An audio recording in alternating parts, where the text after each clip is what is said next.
వారికి అవసరం లేకుండా బంగారము, వెండి, గోదానము అంటూ ఇచ్చి వాళ్ళకి ఇచ్చేవు తప్పు లేదు, కానీ వాళ్ళకి అది అవసరం కాదు. ఆ సమయానికి వాళ్ళకి కావాల్సిన తిండి మాత్రమే.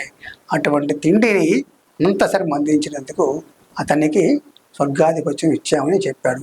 కాబట్టి మనకి కథను బట్టి ఏం తెలుస్తుందంటే, ఎవరైనా ఇంటికి వచ్చినప్పుడు, ఆకలితో ఇంటికి వచ్చినప్పుడు వారికి పెట్టాల్సింది మనం అన్నమే కానీ సువర్ణదానము, గోదానము ఇలాంటివి ఇస్తే వారు సంతోషపడరు.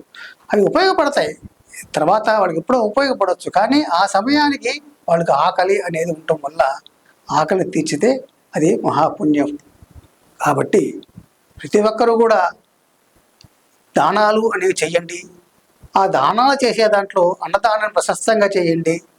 మన ఇంటికి ఎవరన్నా అతిథులు వస్తే, అంటే మధ్యాహ్నం సమయంలో కానీ సాయంత్రం సమయంలో కానీ ఎవరైనా అతిథులు వస్తే అటువంటి వారిని వెళ్ళమనకుండా చక్కగా వారిని మీ ఇంటికి తీసుకువచ్చి మీరు చేయవలసిన ఉపచారాలు చేసి వారికి అన్నం పెట్టి పంపిస్తే ఆ పుణ్యం మీకు, మీ తర్వాత తరాల వారికి కూడా వస్తుంది. కాబట్టి దానాలన్నింటిలోకి అన్నదానం మహా గొప్పదని చెప్తారు. స్వస్తి.